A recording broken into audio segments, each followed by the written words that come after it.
आज आहे मार्गशीर्ष महिन्यातील चौथा गुरुवार.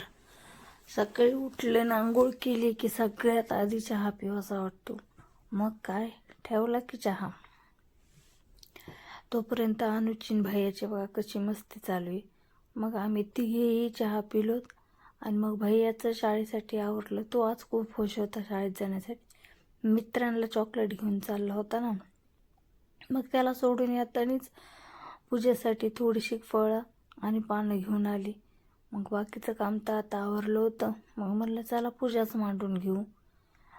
पूजा तर आम्ही लवकरच मांडतो काम आवरलं की आमची. त्याच्यामुळे मग मी माझं काम आवरलं होतं तर पूजा मांडायला घेतली. पूजा असली की घरात असं काहीतरी प्रसन्न असल्यासारखं वाटतं. बघा मी अशा पद्धतीने पूजा मांडलेली आहे. खूप सुंदर अशी देवी दिसत आहे. मन असं प्रसन्न होतं पूजा असली की घरात काहीतरी. आणि मी दर गुरुवारी असं दाराला तोरण करते. मग काय भैयाला शाळेतून घेऊन आले. त्याच्यानंतर त्याची चालली मस्ती. लगेच 4 वाजता अभ्यास केला आणि म्हणतोय आज टीचरनी खूप अभ्यास दिला होता.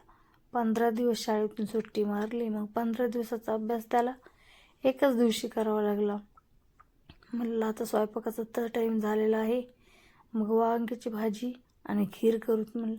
त्याच्यानंतर 6 वाजता कहाणी वाचली आणि कहाणी वाचतानाच आमच्या शेजारच्या मावशी आल्या. मग त्यांना हळदी कुंकू लावलं, त्यांची ओटी भरली, पाया पडले. त्यांनी छान असा आशीर्वाद दिला. स्वतःहून देवी घरी आल्यासारखं वाटलं. खूप छान वाटलं त्या मावशी आल्यामुळं. मग काय त्यांना पण व्हिडिओची खूप आवड आहे. त्यामुळे ते माझ्याकडनं बघता व्हिडिओकडेच भैयाकडं बघत होत्या. मग त्याच्यानंतर त्यांनी आशीर्वाद दिला. त्याच्यानंतर आमच्या मग भैयानी देवीला नैवेद्य आणला. त्याने ते दाखवला. मी त्याला सांगत होते की असं नैवेद्य दाखवतात म्हणून. पण सांगितलं की ऐकतो तो लगेच. छान बाळ आहे ना माझं. त्याच्यानंतर त्याने देवीचा आशीर्वाद घेतला.